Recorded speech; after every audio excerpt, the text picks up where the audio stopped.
Assalamualaikum warahmatullahi wabarakatuh. Waalaikumsalam warahmatullahi wabarakatuh. Alhamdulillahirabbil alamin wa bihi nasta'in wa ala umuri dunya waddin wa ala alihi wa sahbihi ajma'in amma ba'd. Yang saya hormati kepada Bapak Ustaz Fajri selaku Meratibul Awqaf yang telah memberikan waktu kepada saya, dan yang saya hormati kepada guru kita bersama Bapak Kiai Abdul Rahman SHG MPD, dan yang saya hormati kepada Ustaz Sudirman selaku Ketua Majelis Muzakarah, dan yang saya hormati kepada orang tua kita Bapak Ustaz Haji Bumbi, Bapak Ustaz Abdul Karim, Bapak Ustaz Nurjen, dan para asatidz lainnya, Bapak Ustaz Jenderal Abidin, Bapak Ustaz Muntar, Bapak Ustaz Marwani SPDI, dan Bapak RW Sabrawi, seluruh jamaah mohon maaf saya tidak sebutkan satu persatu, dan itu tidak mengurangi rasa hormat dan yakin saya. Alhamdulillah pada malam hari ini kita dapat meluangkan waktu kita dalam rangka melaksanakan rutinitas kita setiap malam Selasa diadakan ta'lim yang mudah-mudahan dengan niat kita langkah kita mencari ilmu, Allah berikan ilmu yang bermanfaat. Mudah-mudahan wasilahnya dulunya kita di tempat yang mulia ini, pertama Allah sehatkan badan kita, Allah angkatkan penyakit-penyakit kita, dan mudah-mudahan Allah selalu memberi keberkahan kepada kita, dan Allah jadikan akhir hayat kita husnul khatimah. Hadirin jamaah yang saya hormati, kita lanjut kepada materi. Bismillahirrahmanirrahim. At-tasi'atu yang ke-9. Itu bukan. Al-'asiratu yang ke-10. Bismillahilladzi la yadurru ma'asmihi syai'un fil ardi wa la fis sama'i wa huwa sami'un 'alim. Tukarriru membolak-balik kulla wahidin tiap-tiap yang satu min hadhil kalimati dari ini kalimat. Imam mi'ata marratin ada kalanya 100 kali. Aw sab'ina marratan atau 70 kali. Aw asara marratin atau 10 kali. Wa huwa dan ialah 10 kali aqalluhu paling sedikitnya. Liyakuna supaya adanya al-mazmu'u yang dikumpulkan mi'ata 100. Walazim dan tetapkan oleh kamu hazil azkara ini sekalian zikir. Wala tatakallam dan jangan berbicara kamu qabla tulu'i syamsi sebelum munculnya matahari. Babil khabari maka di dalam hadis anna zalika sesungguhnya yang demikian itu afdalu lebih utama min i'taqi samani riqabin daripada memerdekakan 8 hamba. Min waladi Ismaila daripada anak Ismail ala nabina kepada nabi kita alaihi salatu wassalam. Akni maksudnya al-istighala sibuk bizalika dengan yang demikian itu. Ila dulu isamsi sampai munculnya matahari. Min ghairi ayatakhallalahu dari selain akan terselang kepada itu zikir kalamun pembicaraan.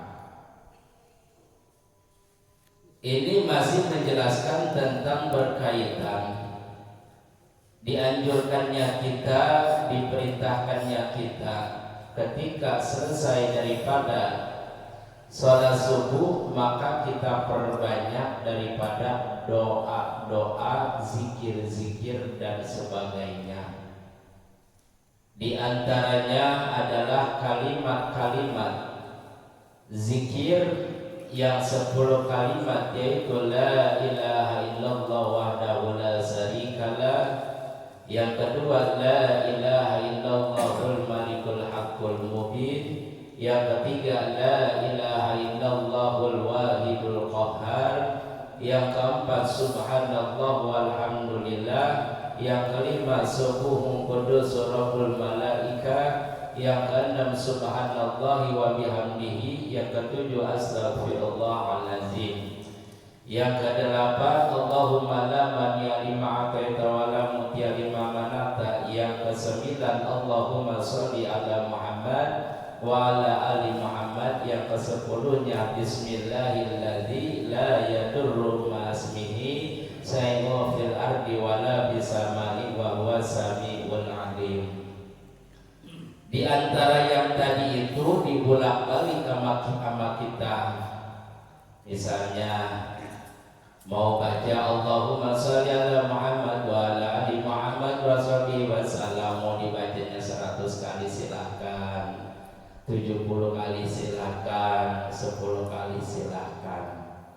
Jadi di antara kalimat-kalimat yang tadi dibaca aurat dan zikir, yaitu 100 kali, 70 kali, dan 10 kali.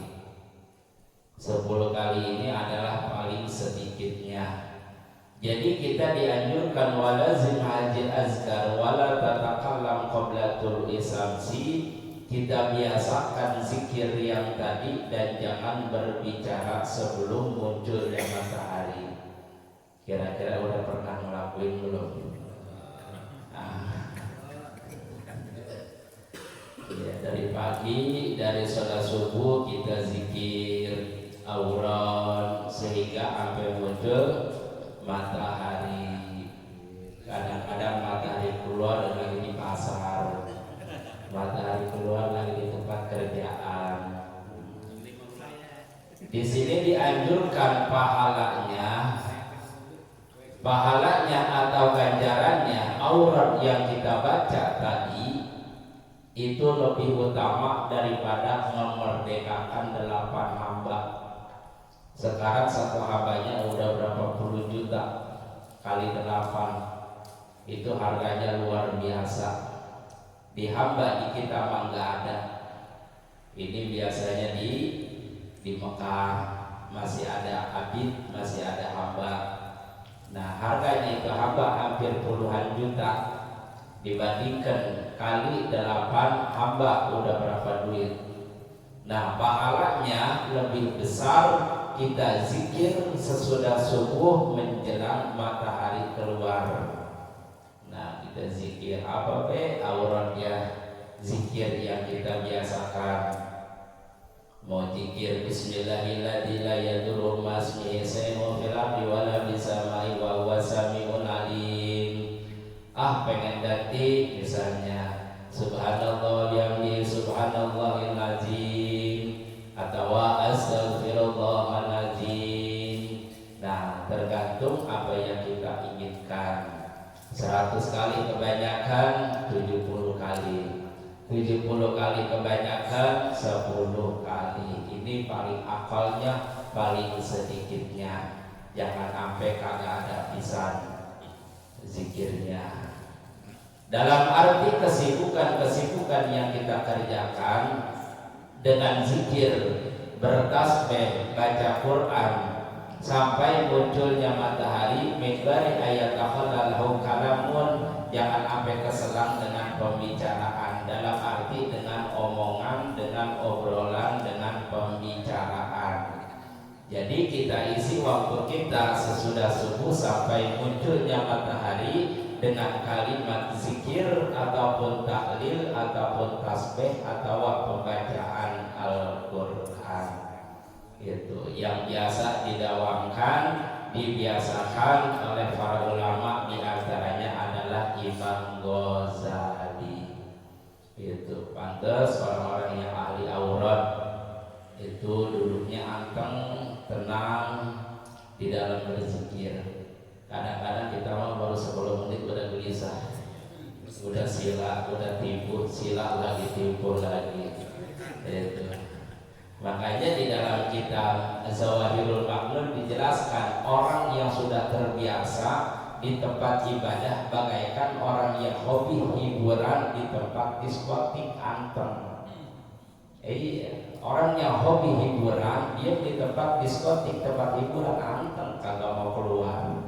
Nah, dalam arti orang yang ahli ibadah duduk di tempat ibadah anteng, kagak mau keluar, ogah keluar teh gitu. Beda sama kita. Kita mau ogah keluar dari masjid ya. Iya, pengennya duduk, zikir, tasbih.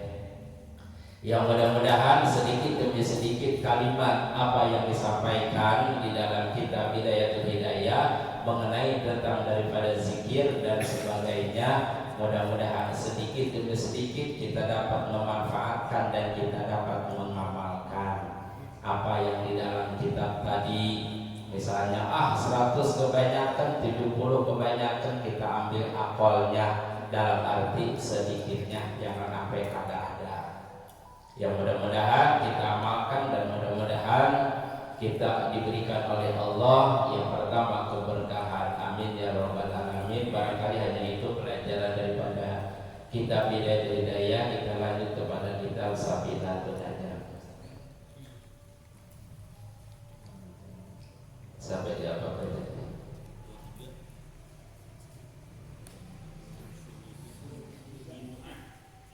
Halaman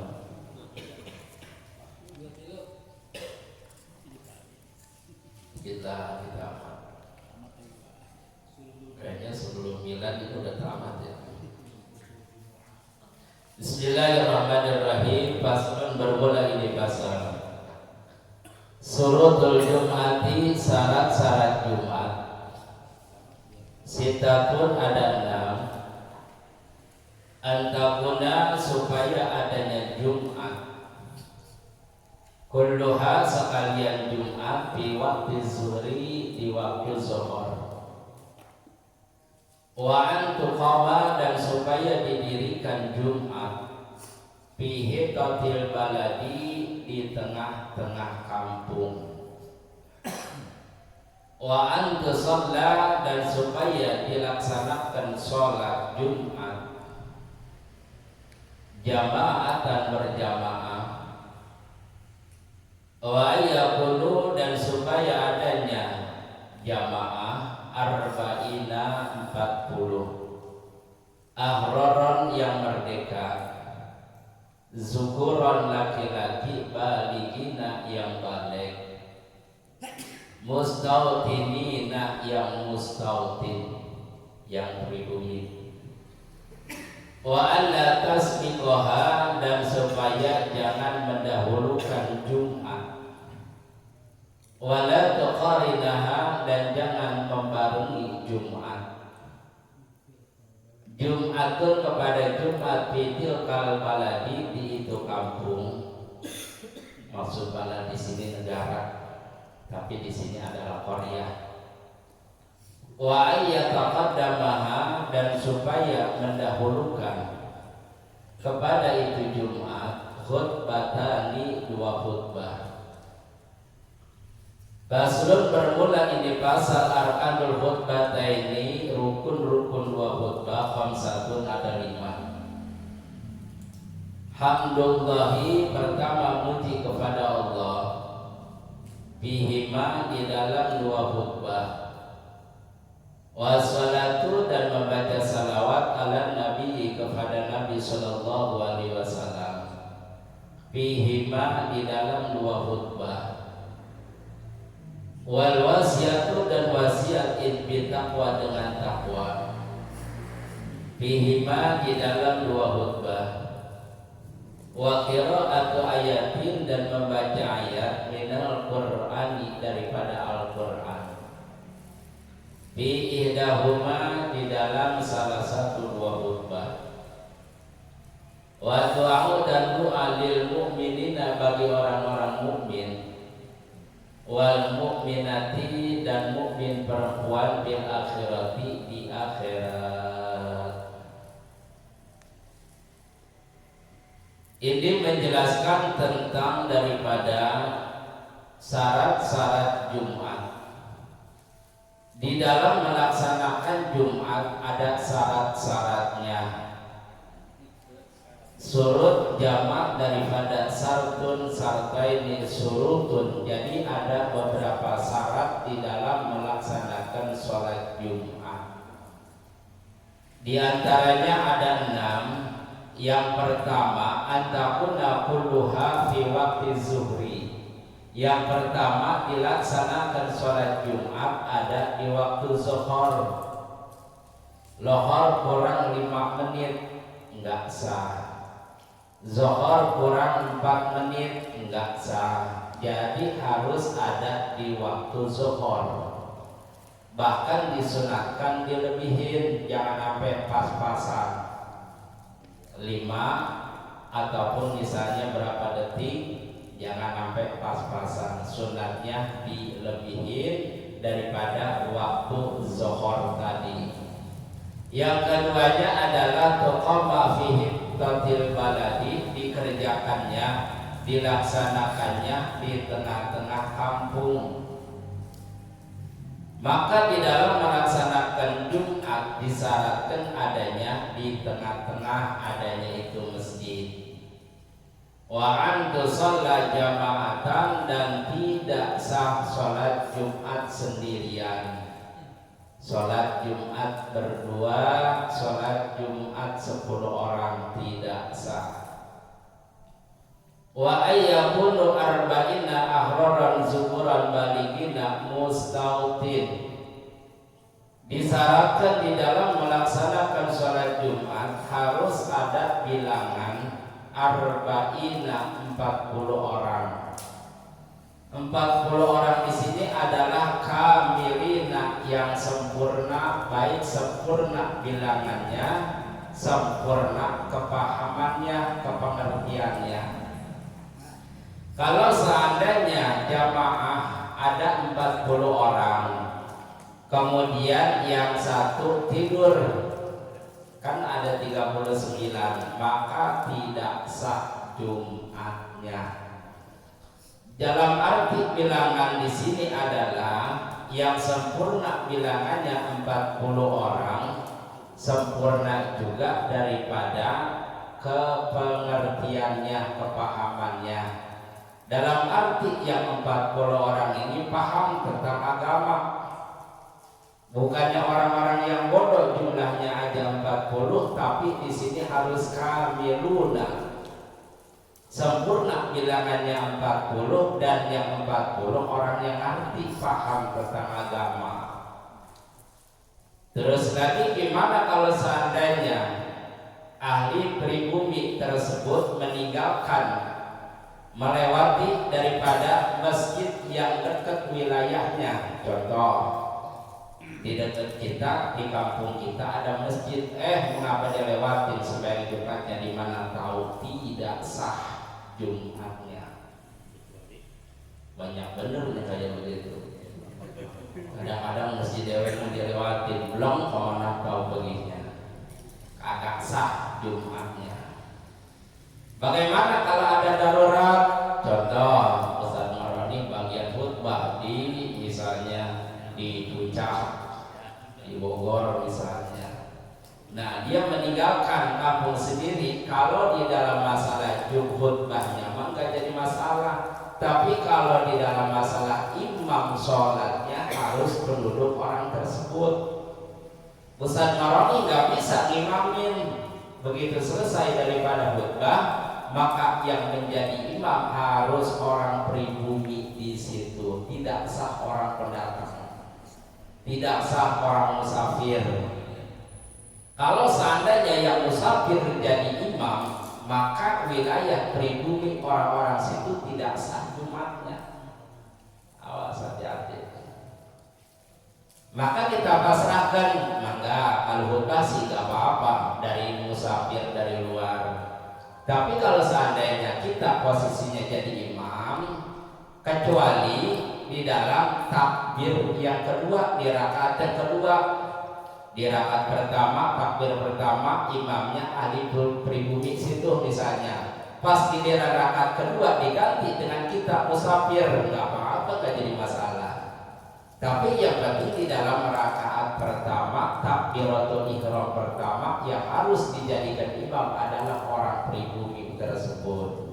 Yang diterangkan di dalam kitab Fathul Wahhab, Syekh Zakaria Al-Ansari menjelaskan bahwa ketika orang-orang musafir dijadikan sebagai imam Jumat maka tidak sah.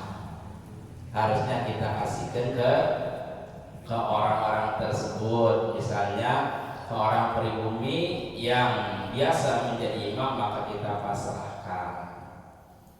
Terus lagi diantaranya adalah mustautin, pribumi tersebut. Gimana kalau seandainya orang kontrak lebih daripada seminggu, sebulan, setahun misalnya, maka orang tersebut walaupun bukan pribumi orang situ karena kontrak, tetap mereka ada kewajiban wajib melaksanakan Jumat.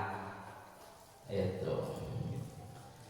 Yang seterusnya syarat daripada Jumat wa an la tasbiqaha wa la tuqarinaha Jum'atun fi tilkal balad. Kalau seandainya posisi di kampung kita ada dua masjid, di kampung kita ada dua masjid, ketika yang pertama selesai uluk salamnya, maka yang pertama yang sah. Yang kedua yang kebelakangan uluk salamnya, maka Jumatnya tidak sah.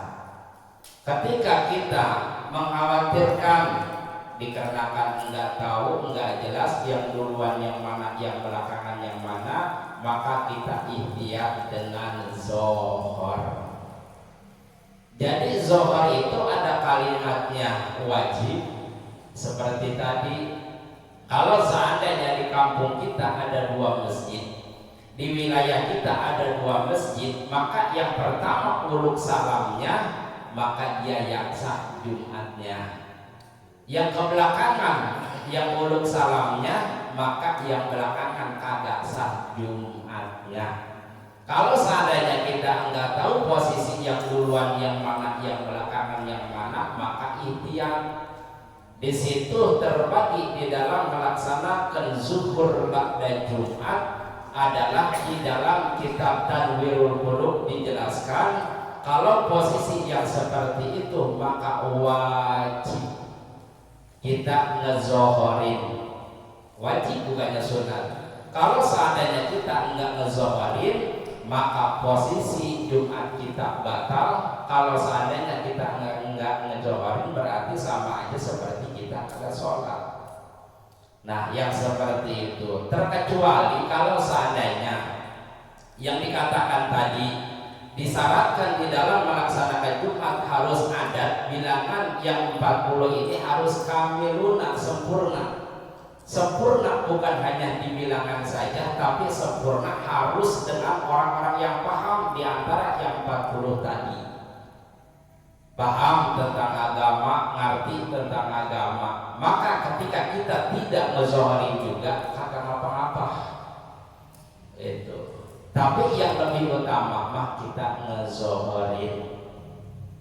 Waktu saya di pesantren di Banten, di Abah Bustomi Pandeglang Banten, beliau selalu menzohorin setiap Jumat. Padahal masjid cuma satu, jamaahnya banyak, cuma di situ banyaknya santri. Jadi ribuan itu santri, penuh sampai keluar-luar. Padahal jamaah di situ juga lebih daripada 40, karena waroknya mereka, apiknya mereka khawatir banyaknya ini jumlah bukan ada daripada Jumat, maka diakhiri daripada Jumat dengan zohor. Di Abu Yatim pun sama. Nah mereka lah orang-orang yang afik dalam arti di dalam tentang ibadah.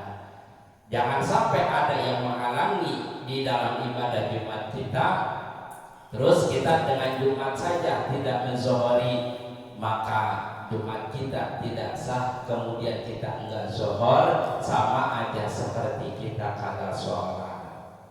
Paham ya?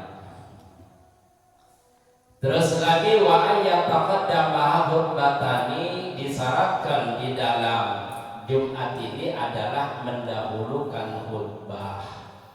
Di dalam rukun dua khutbah ada 5. Yang pertama memuji kepada Allah, membaca salawat kepada Nabi, wasiat dengan takwa, membaca ayat daripada Al-Quran di dalam salah satu antara dua khutbah, baik dibaca di khutbah pertama ataupun kita baca di khutbah yang kedua ayat Al-Qurannya, nggak jadi masalah, nggak apa-apa. Yang penting mah ayat Al-Quran ada yang dibaca di antara salah satu dua khutbah. Kita mau baca Qurannya di khutbah pertama silahkan. Mau baca Al-Qurannya di khutbah yang kedua juga silahkan. Jadi di antara salah satu dua khutbah yang menjadikan rukun adalah membaca ayat Al-Quran dan berdoa kepada orang-orang yang mukmin dan mukminat. Nah, disinilah dalam arti yang menjadikan rukun khutbah. Gimana kalau seandainya khutbah di bahasa Indonesia kan nggak apa-apa. Yang penting mah rukunnya jangan di bahasa Indonesia kan. Rukunnya harus dengan jelas bahasa Arab. Tapi kesonakannya misalnya kita membahas apa saja dengan bahasa Indonesia kagak apa-apa. Tapi disyaratkan di dalam khutbah itu walaupun jamaah tidak paham, tidak ngerti, kagak tahu artinya, kagak apa-apa, khutbah lebih utama dengan bahasa Arab. Walaupun jamaah nggak ngerti apa sih artinya, walaupun jamaah kagak paham apa sih yang dibaca, walaupun kagak ngerti, kagak paham, tidak termasuk daripada tidak sahnya Jumat, gitu. Yang disyaratkan di dalam Jumat bukan tentang kepahamannya, tapi tentang kedengarannya. Di antara adat arba'in tadi jumlahnya ada 40, yang 40 ini harus kedengar, bukannya paham. Walaupun mereka kagak paham, kagak tahu apa yang diucapkan sama si khatib di dalam khutbah, kagak apa-apa, sah Jumatnya, sah khutbahnya. Yang disyaratkan bukan pahamnya tetapi kedengarannya. Apa yang dibaca sama si khatib kedengaran sama kita. Ada jamaah 40 yang satu orang kedengaran budek, batal Jumatnya. Iya, karena enggak termasuk daripada enggak termasuk daripada bilangan yang 40 tadi. Madhab Imam Syafi'i bahwa bilangan Jumat harus 40. Ada banyaknya, cuman lebih daripada 40 ditambah sama kita sebagai musafir pendatang kagak sah. Kita di dalam arti melaksanakan Jumatnya sah, ada kewajiban Jumat, tapi ketika kita ada di kampung orang, dan sedangkan di kampung orang ada 37, 39, 40 sama kita, maka kita tidak bisa menambah yang tadi kurang daripada 40 orang, karena kita tergolongnya musafir, bukannya mustautin, bukannya mukimin dan sebagainya. Paham ya? Itu ngaji macam banyak ya. Iya, 2 pasal juga cukup, yang penting mah kepaham, kearti jelas.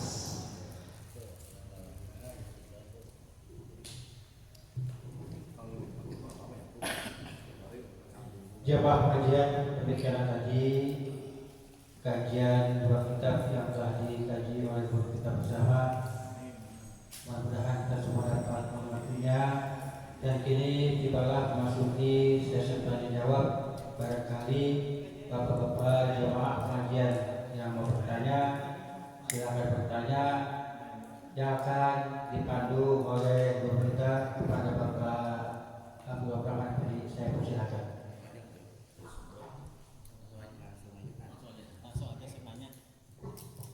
Ya, langsung aja Bapak, silakan barangkali yang mau bertanya.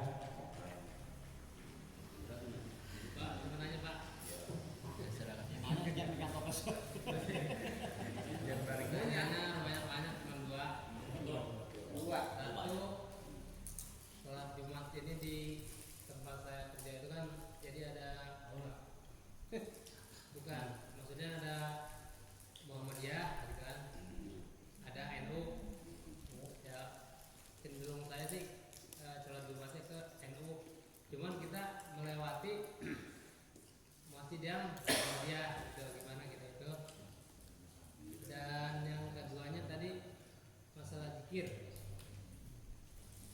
setelah sholat atau setelah sholat lah gitu ya. Itu yang diajarkan oleh Kanjeng Rasul itu yang seperti apa? Kadang-kadang ada juga saya pernah nemuin setelah sholat, pernah sholat Jumat gitu, habis sholat imamnya malah ngadepin jamaah diam aja, nggak ada zikir gitu. Jadi jamaah juga bingung.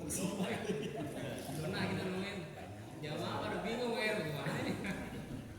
Akhirnya berbubar gitu lah. Pernah nemuin itu kayak ya itu aja mungkin yang ya itu aja. Terima kasih. Bingung kali tadi dia. Terus. Saya nanya. Assalamualaikum warahmatullahi wabarakatuh. Bapak Kiai, saya ini kan selalu jamaah aslinya itu kan di BMT, ya. Kemudian tiba-tiba di dekat rumah saya itu ada masjid, tapi bukan masjid jami, masjid sekolahan, tapi mengadakan Jumat, mengadakan Jumat gitu. Apakah saya harus pindah ke situ? Atau saya tetap ke BMT gitu kan ya? Jadi saya tahu BMT sholatnya. Nah sekarang kalau misalkan tadi dikatakan kalau di situ ada masjid kelewatan sama kita melewati masjid yang melakukan Jumat juga, kita tidak sah sholat yang Jumatnya. Satu, kedua, setelah sholat Jumat untuk menghilangkan keraguan kita di situ kan harus zuhur lagi, sholat zuhur, menjemur itu ya. Nah pelaksanaan zuhurnya itu apa harus ada iqamah lagi? Apa dilaksanakan dengan berjamaah di situ boleh gitu? Itu pakai dua tanya. Terima kasih. Assalamualaikum warahmatullahi wabarakatuh. Waalaikumsalam. Ada lagi? Mirip sih tadi bilang itu. Jadi kalau misalnya musafir, apakah wajib zuhur lagi atau tidak? Karena kan saya jarang di rumah, maksudnya pasti di kantor atau di sekolah. Jadi di kampung sendiri jarang jumatan. Jadi di selain kampung orang. Ada lagi? Ya, Silakan. itu sama sih kalau saya bilang. Kalau di tempat kerja saya itu kan kebanyakan karyawan. Jadi tadi ada ribuan karyawan, bahkan itu ada 2 season. Kita yang banyaknya terus dibagi yang kelompok yang bukan sama siapa itu dibagi 2 pasti. Nah, itu gimana itu? Terus kebanyakan nih taruh karyawan itu bukan penduduk asli. Ada lagi?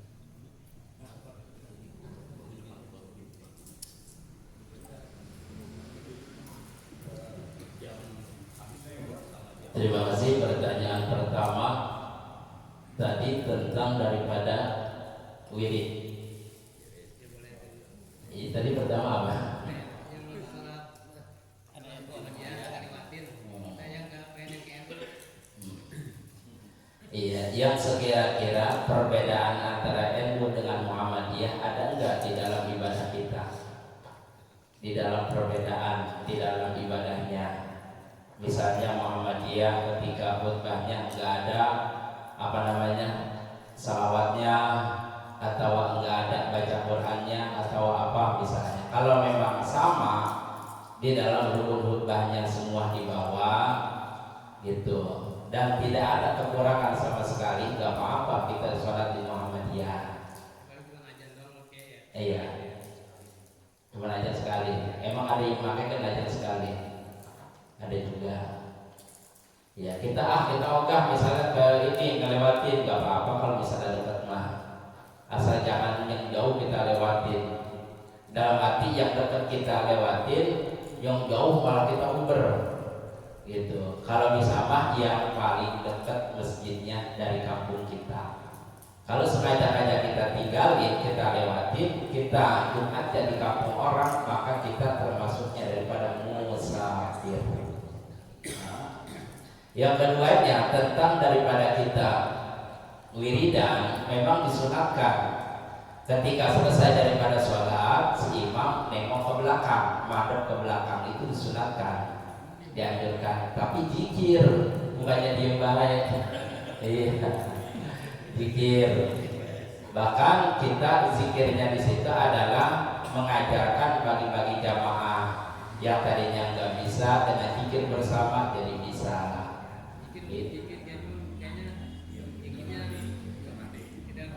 Iya. Kalau zikir yang pelan jadinya dibaca apa? Jadi nggak ketahuan. Memang disunatkan, dianjurkan ketika selesai daripada sholat berjamaah, si imam ini duduknya menghadap ke jamaah sambil zikir. Dalam arti kenapa disunatkan menghadap ke jamaah? Supaya zikirnya bersama gitu. Dalam arti menuntun daripada jamaah yang nggak bisa jadi bisa karena zikir bareng-bareng. Iya, itu juga bersuara zikir ini jangan diem baik. Ya, tadi apa lagi ya?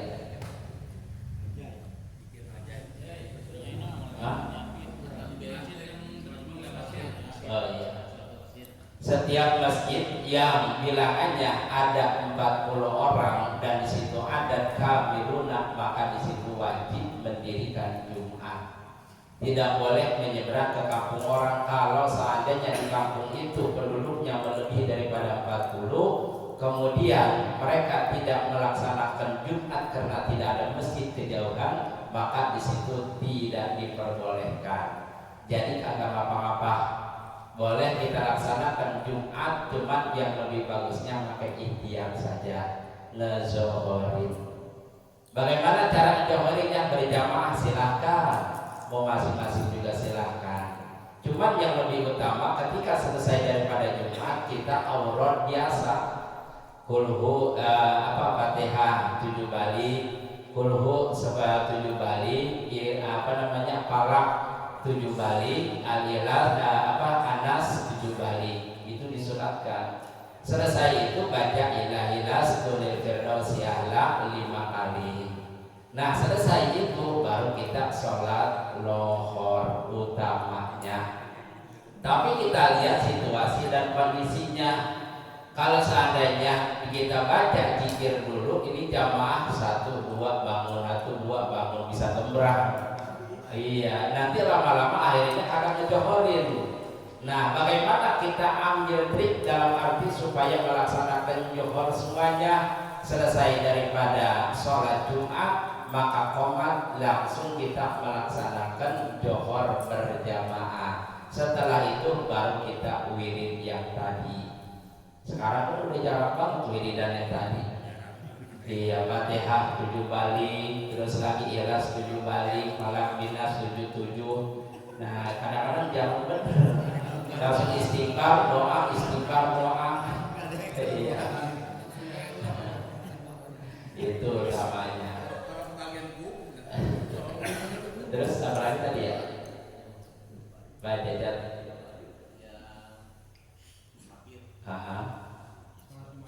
Iya, sholat musafir seperti kita ada di dalam satu tempat, di tempat kerjaan kita. Nah, di situ ada melaksanakan Jumat, maka kita musafir wajib Jumat. Yang tidak wajib Jumat, bagi seandainya umpama kita menyabak ke daerah orang, berangkatnya hari Kamis, hari Sabtu, rencana mau balik lagi 3 hari di perjalanan. Hari Jumat ada di kampung orang, kita musafir, enggak Jumat juga enggak jadi masalah, kagak apa-apa. Karena udah terbiasa tiap Jumat kita ada di pekerjaan kita, itu mah wajib Jumat. Iya, setiap Jumat misalnya kita ada di tempat kerjaan kita, maka di situ bukannya musafir, kita diwajibkan Jumat walaupun musafir, bukan ahli orang situ. Cuma ketika di kampung itu bilangannya kurang daripada 40 sama kita, nggak sah Jumatnya. Kita nggak bisa menyempurnakan bilangannya orang yang ada di situ yang kurang daripada 40 tadi. Iya, tetap aja nggak sah Jumatnya. Karena kita sebagai musafir tidak termasuk daripada mukimin. Yang kita khawatirkan, maka secara ikhtiar selesai daripada Jumat kita ngezohir. Itu paham ya? Ada lagi? Iya, gimana tadi? Jangan 2 kali. Iya. Iya, kalau Jumat 2 kali, kalau misalnya kagak ada tempat sama sekali, tempat misalnya ke atas sudah penuh, di bawah udah kagak, pelebaran udah kagak ada, 2 kali maka silahkan bagi kagak Jumat.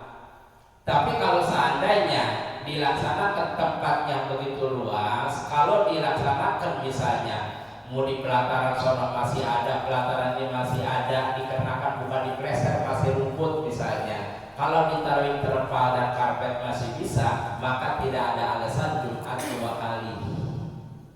Ya, terkecuali tempatnya udah kagak memungkinkan, udah kagak muat sama sekali saking banyaknya jamaah.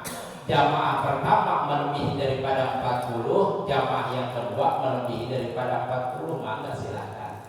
Kita mau ke masjid kemana jauh lagi tempatnya, cuma ada itu-itunya doang, maka silahkan Jumat bisa dilaksanakan 2 kali. Tapi jangan dia lagi. Iya, udah Jumat lagi lahir. Iya. Kecuali sholat jenazah kali, sholat maid oh boleh.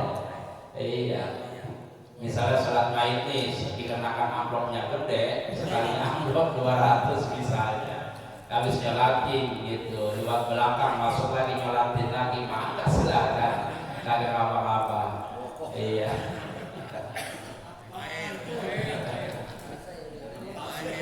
Iya, ada lagi silakan. Iya. Belum jelas itu yang pertama pertanyaan saya belum jelas tadi. Jadi posisi saya itu kan jamaah, saya jamaah benteng, ya. Sedangkan kita yakin nih ada yang Jumatan. Iya. Cuman kriterianya yakin itu bukan masjid jami kan, tapi dia ada yang Jumat, campur sama siswa. Sedangkan bapak-bapak itu juga jarang. Nah sekarang status saya itu di situ, kalau misalnya sholat itu sah atau tidak? Atau saya tetap di sana di benteng gitu maksudnya. Jadi yang lebih utama kita cari masjid jami. Dalam arti emang udah jelas itu masjid dipakai adat Jumat yang lebih daripada 40 orang, lebih baik kita yang lebih jauhkan sedikit.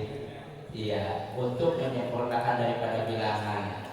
Di sini bilangannya bukannya kagak ada, cuma banyak anak sekolah musafir. Iya.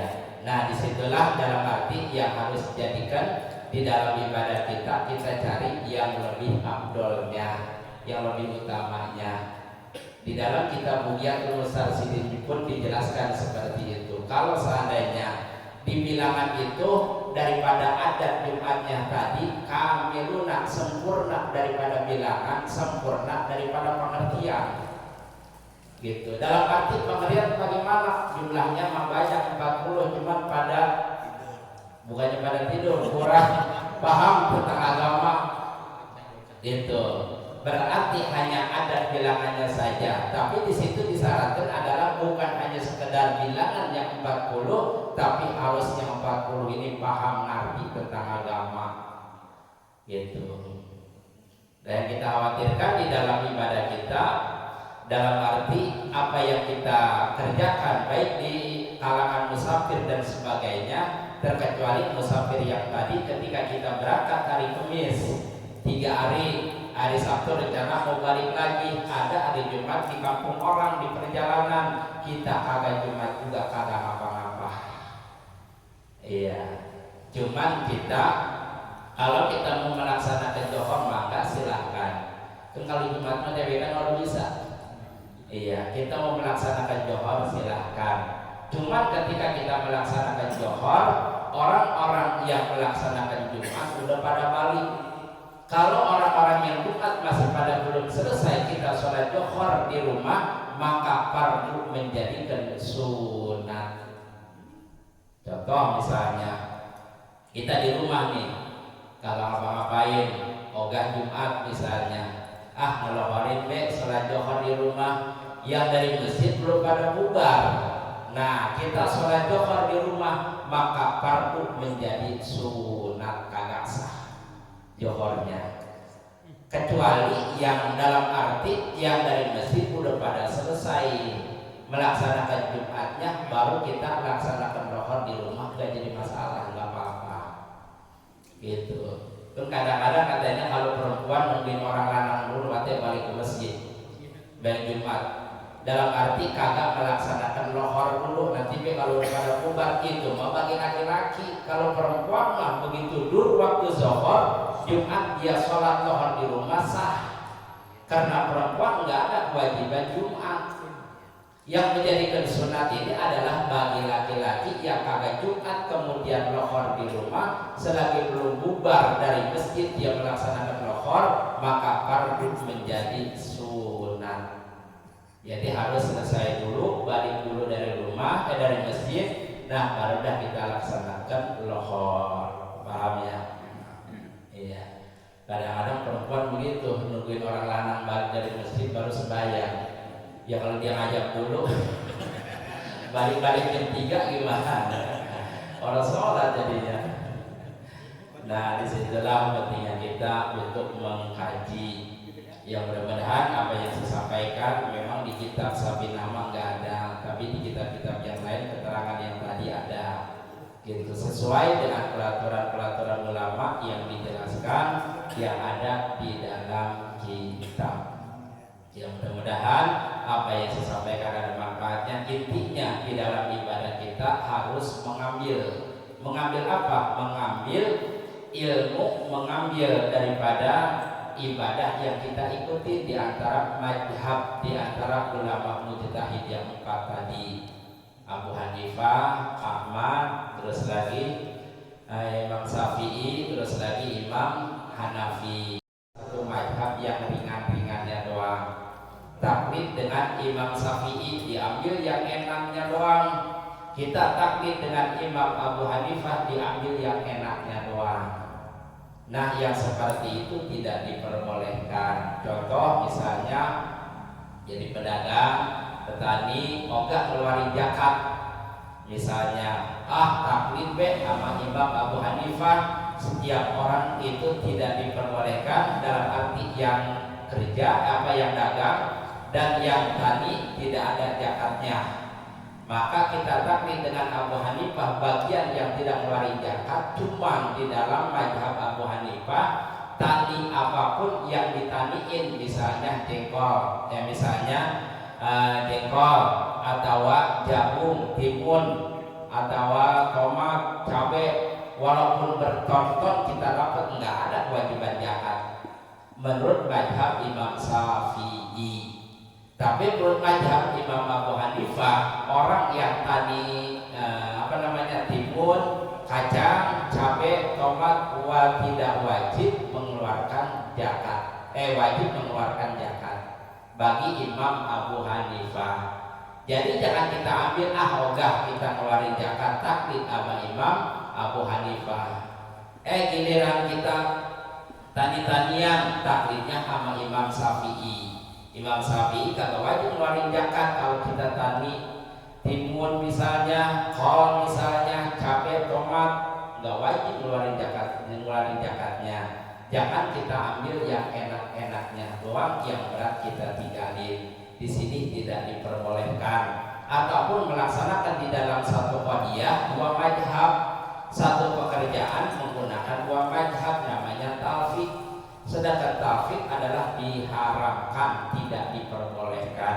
Di dalam satu qadiyah, di dalam satu ibadah digunakan di antara 2 mazhab tadi. Paham ya? Ada lagi? Iya silakan.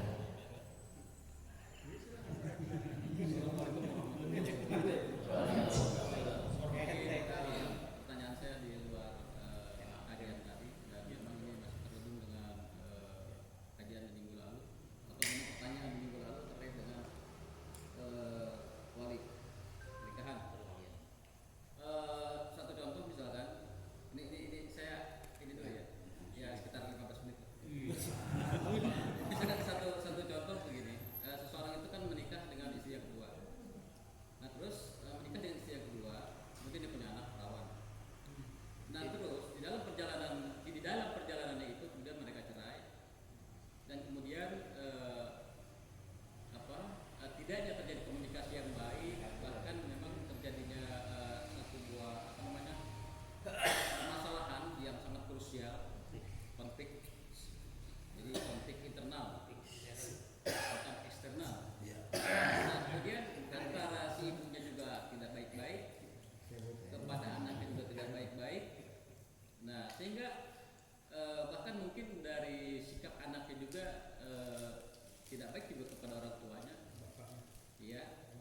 pokoknya terjadi kemelut lah. Nah pada suatu hari dan tidak berjalannya waktu dia dapat jodoh di perempuan itu. Kawin lagi. Belum nyampe. Nah anak itu dapat jodoh. Nah kemudian anak itu dapat jodoh sehingga karena memang sebelumnya itu ada kemelut yang sangat fatal dan diucapkan oleh si ayahnya itu bahasa ini mohon maaf ya, gua biar bagaimanapun gua gak bakal wali ini, apapun yang terjadi silakan kalau lu bisa ke wali hakim. Nah dalam pandangan tersebut tentunya pertanyaannya pertanyaannya apakah hal tersebut dibenarkan atau kemudian ataukah memang bisa diambil alih oleh wali hakim dengan hal tersebut. Demikian. Wassalamualaikum warahmatullahi wabarakatuh. Kalau seandainya ada seseorang, harusnya orang tua yang menjadi wali menikahkan anaknya, kemudian saking kagak setujunya itu orang tua, akhirnya tidak mau ngewaliin. Bagaimana ini si anak ketika nanti mau nikahnya? Syarat wali hakim yang pertama adima, yang kedua fakidah, yang ketiga gobah. Ini syarat menjadikan wali hakim. Kalau seandainya yang pertama adima sama sekali yang dijadikan wali kagak ada, misalnya bapaknya bapak engkong, terus lagi abang, terus lagi adek, anaknya abang, anaknya adek, mamang, anaknya mamang, ini 8 yang menjadikan wali akrob, wali abad. Wali akrob bapak sama engkong. Kalau seandainya bapak kagak ada, engkong masih ada, boleh sama engkongnya. Ini namanya wali abad. Kalau seandainya yang ke bawah ini ada abangnya, itu wali abad. Terus lagi adeknya, anaknya abang, anaknya adek, mamang, anaknya mamang. Nah ini wali abad. Kalau seandainya yang tadi kagak ada yang 8, maka baik di situ adalah menggunakan wali hakim. Ataupun seperti misalnya ada walinya di perjalanan marhalatain, 2 marhalah, yaitu 80 kilo ataupun 124 kilo perjalanan antara si pengaji ini di rumahnya antara di tempat pekerjaannya. Dia tidak bisa datang dikarenakan perjauh-jauhnya ini perjalanan, maka dari pihak keluarga akrobnya abad yang tadi tidak bisa mewaliin. Diwaliin dia tuh sama abangnya, terkecuali ketika dia mau berangkat ngomong dulu sama keluarganya, nanti kalau adek lu ada jodohnya lu ya jadi wali nih kata bapaknya. Nah nanti lu ya jadi wali, diwaliin. Nah yang seperti itu boleh dijadikan wali abangnya. Tapi ini mau pergi ada 2 marhalah perjalanannya dari sini ke Bandung misalnya, nggak ada kalimat nanti lu wakilin ataupun kalimat misalnya mesen ke siapa. Kemudian ketika anak itu ada jodohnya dikawinin sama abangnya, kagak boleh, haram hukumnya, agak sah pernikahannya. Wali make abangnya, wali make adeknya. Harusnya siapa? Wali hakim. Paham ya? Atau seperti tadi yang dibicarakan, orang tuanya kagak setuju misalnya, kalau kawin nikah sama si A. Nah udah begitu, si ini ada jodohnya kawin sama dia, dinikahkan sama abangnya, kagak boleh, zina hukumnya. Nggak boleh dinikahkan, diwaliin sama keluarganya, abangnya atau adiknya. Harus dengan siapa? Harus dengan hakim. Hakim itu siapa? As-sultanu waliyuman la waliyalah. Arti daripada hakim itu adalah raja, orang yang tidak mempunyai wali. Siapa? Kiai? Bukan. Ustadz? Bukan. Kalau kiai, ustadz itu namanya muhakam, bukannya hakim. Terkecuali ketika dia mau kawin sama hakim, dipersulit sama hakim. Boleh lu kawin sama gua, yang penting lu ngeluarin duit 5 juta misalnya.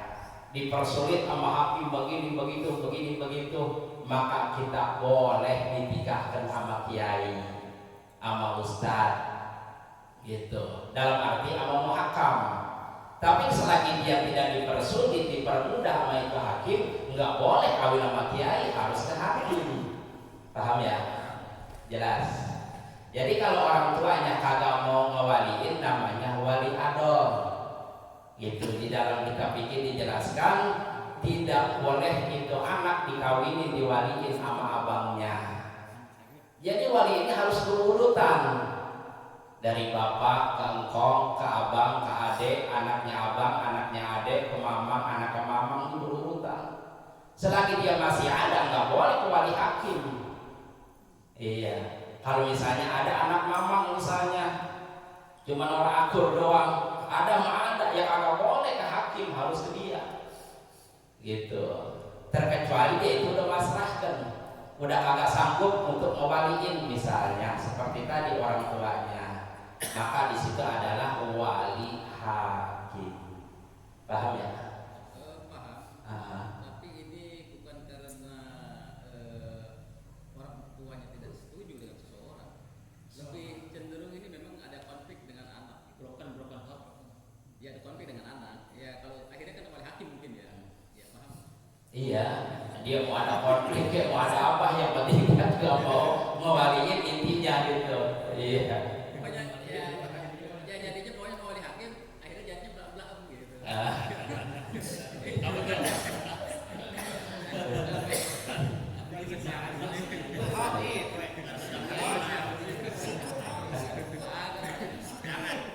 Ya, ada lagi silakan.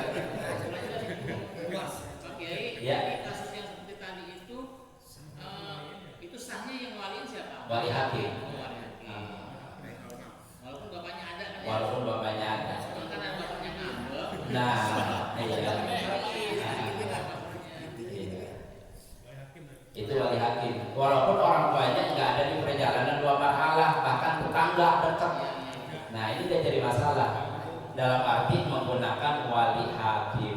Nggak boleh ditikahkan nama abangnya, nggak boleh ditikahkan nama adiknya. Harusnya ke wali hakim. Ada lagi silakan.